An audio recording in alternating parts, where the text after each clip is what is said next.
प्रणाम सभी को।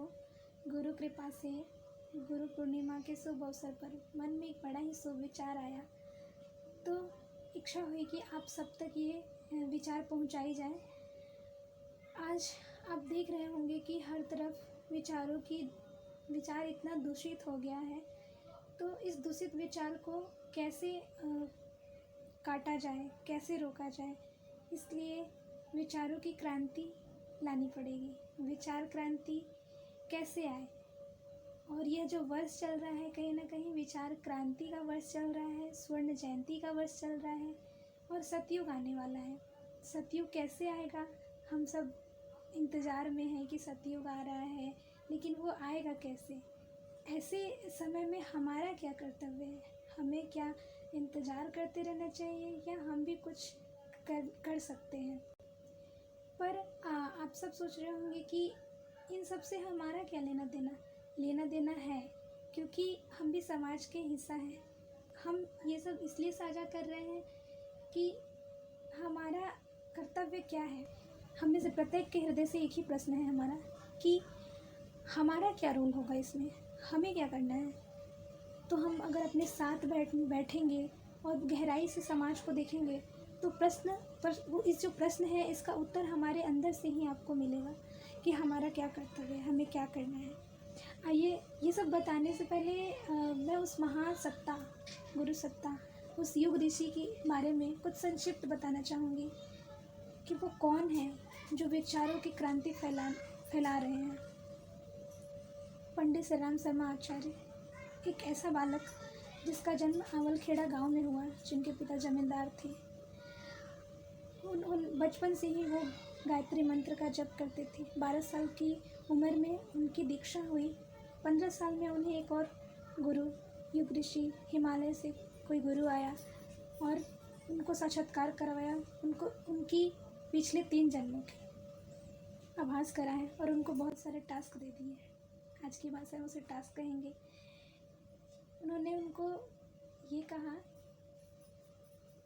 कि मैं तुम्हें जानता हूँ, तुम्हारा मेरा रिश्ता जन्मों जन्मों का है, और तुम्हें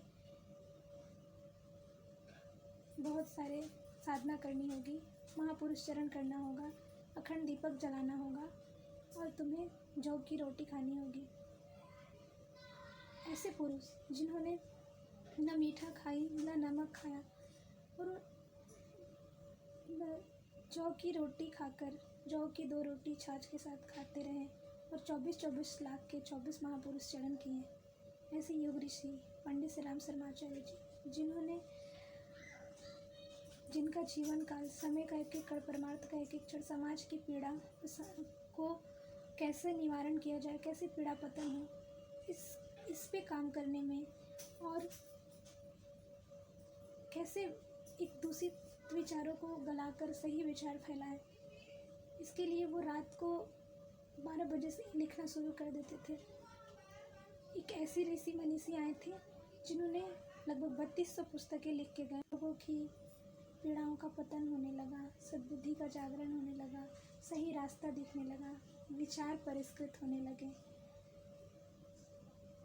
ऐसे महान गुरु परम पूज्य गुरुदेव पंडित श्री राम शर्मा आचार्य जी, जिनके जीवन काल के बारे में मैं आप सबको बता रही थी। इन गुरु के बारे में बताना मैंने संक्षिप्त में बताया, पर इनके जीवन काल में ऐसी बहुत सारी आप चमत्कारी घटनाएं कह लो या सच्ची घटनाएं। हमने श्री राम जी को नहीं देखा, हमने श्री कृष्ण को नहीं देखा, पर हमने श्री राम शर्मा आचार्य जी को देखा नहीं, लेकिन आज भी महसूस करते हैं। और ये इस युग में आए और ये कह के गए। 1990 में इन्होंने शरीर छोड़ दिया, और जब ये शरीर छोड़ने से पहले इन्होंने कहा कि बहुत सारा काम जो अभी धीरे धीरे चल रहा था युग निर्माण करने में, उससे चौगुना रफ्तार में मैं शरीर छोड़ने के बाद सूक्ष्म रूप से करूँगा, और पूरे भारतवर्ष में ही नहीं पूरे विश्व में मेरे बच्चे हैं जो मेरे अंग अवयव हैं। अवयव मतलब उनके अंग के शरीर के एक एक अंग हैं और वो उनका काम करेंगे। तो बस यही बताना चाहते थे हम कि सच में 1990 के बाद उनके जो भी काम हैं वो बहुत तेज़ी से चलने लगे। उनके कार्य, जिन्होंने नारा दिया, हम सुधरेंगे युग सुधरेगा, हम बदलेंगे युग बदलेगा, जिन्होंने कहा आत्म सुधार संसार की सबसे बड़ी सेवा है, जिन्होंने सिर्फ और सिर्फ अपने आत्मा को सुधारने की बात कही, न कि दूसरे को बोलना। और उनका जीवन काल भी ऐसा ही था कि उनके जीवन काल से हम सीख सकते हैं, उनके डेली रूटीन से सीख सकते हैं कि उन्होंने कितनी बड़ी तपस्या की। जैसे महासत्ता जो दिन रात पुस्तकें लिखे, 3200 पुस्तकें लिखी, कई सारे, मतलब लगभग आपके दिमाग में जो भी क्वेश्चन चल रहा हो, जो भी विषय हो, हर सब्जेक्ट पे, हर विषय पे उन्होंने लिखा। इन्हें पता था कि आने वाला समय कितना ज़्यादा संगीन होने वाला है। संक्षिप्त परिचय इसलिए कि हम आने वाले समय में इनके किताब का स्वाध्याय करेंगे, इनकी पुस्तकों का स्वाध्याय करेंगे, जो आज के प्रेजेंट सिनेरियो में ज़रूरत है हम युवाओं को। हम जो जिनके मन में ललक है कि हमें गुरु का काम करना है, लेकिन करना क्या है, जिनके मन में ललक है समाज की पीड़ा को हरना है, जिनके मन में ललक है कि दहेज जैसी कुरूपता समाज में ऐसे घर कर ली है कि लोग बोल तो देते हैं पर वो लेने और देने से पीछे नहीं हटते। इस चीज़ को कैसे हटाया जाए, यही सब क्रांति है। और इस चीज़ को हम विचार क्रांति के द्वारा हटा सकते हैं।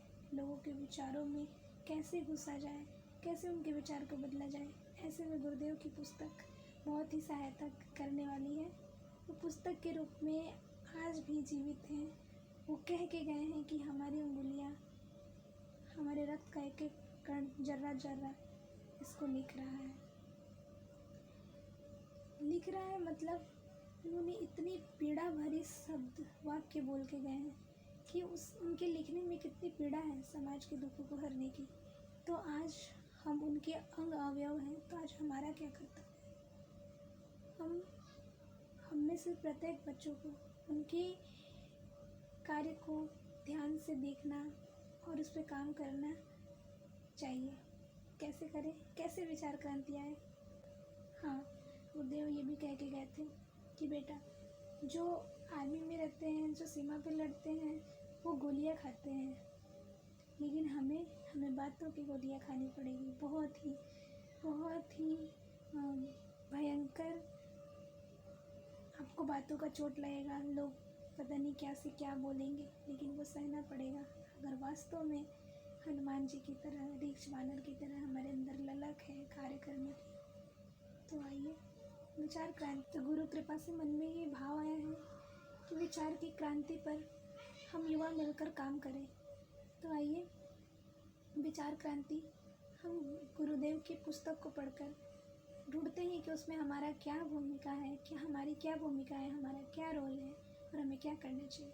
गुरुदेव ने बहुत सारे टास्क, जिस तरह उनके गुरु ने उनको दिया था, हमारे गुरुदेव ने भी हमें बहुत सारे टास्क दिया है, बट हम उसे पहचान नहीं पा रहे हैं। तो आइए उनकी पुस्तक पढ़ेंगे और हम उसको समझेंगे कि उसमें हमारा क्या रोल है, गुरुदेव हमसे क्या कहना चाहते हैं और हमसे क्या करवाना चाहते हैं। बस करने के लिए हम चल पड़े, बाकी करवाने वाले तो वो हैं। सपोज दैट, मान लीजिए गुरुदेव ने 18 सूत्र दिए हैं। गीता के 18 अध्याय को उन्होंने अपने 18 सूत्रों में क्लियर दिया है। उन 18 सूत्र में एक सूत्र है, हम एक सूत्र को भी अपने जीवन में अगर अपना लें, उस पर काम करना शुरू कर दें, तो सत्युग की वापसी आप सबको देखने लगेगी। एक सूत्र जैसे कि मैं चर्चा कर रही हूँ, जाति, धर्म, संप्रदाय आदि के कारण परस्पर कोई भेदभाव न बरतेंगे। ऐसा हम बोलते तो हैं, पर क्या हम करते हैं, ये हमें अपने आप से पूछने की ज़रूरत है।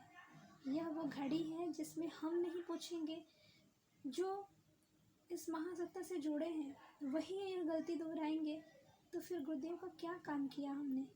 गुरुदेव का काम करने की अगर सच में क्रांति है, मन में सच में ललक है, तो इन सूत्रों पे ध्यान दिया जाए, इन सूत्रों को अपने जीवन में उतारा जाए कि क्या हम जाति पाति मानते हैं, क्या हम जाति संप्रदाय में भेद नहीं करते, और जहाँ हो रहा है वहाँ हमें आगे बढ़ चढ़ के बोलना चाहिए। इसी तरह बहुत सारे उनके सूत्र हैं, उनके एक एक सूत्र को लेके हम उन पे काम करें तो विचारों की क्रांति जिस तरह दीपक से दीपक जलता चला जाता है और चारों तरफ उजाला और चहकता हुआ खूबसूरत सा वातावरण दिखने लगता है, उसी तरह इस तरह अगर हम नौजवान सारे युवा मिलकर इन सूत्रों पे काम करते हैं तो ऐसे ही एक चैन बनता जाएगा सतयुग की वापसी का। गुरुदेव के कामों में सफलता दिखता चला जाएगा और यकीन मानिए हम करें या ना करें गुरुदेव का काम तो होकर ही रहेगा। सतयुग की वापसी तो आएगी ही, पर जो श्रेय पुण्य मिलना था उससे हम वंचित रह जाएंगे। तो अब आपकी मर्जी, आप विचार क्रांति में सफल होना चाहते हैं, विचार क्रांति में शामिल होना चाहते हैं या फिर यूं ही बैठ के सतयुग का इंतज़ार करना चाहते हैं। तो हम कल मिलते हैं गुरुदेव की बहुत ही अच्छी पुस्तक के साथ, बहुत ही अच्छे विचार के साथ। तब तक के लिए प्रणाम, अपना ध्यान रखिएगा।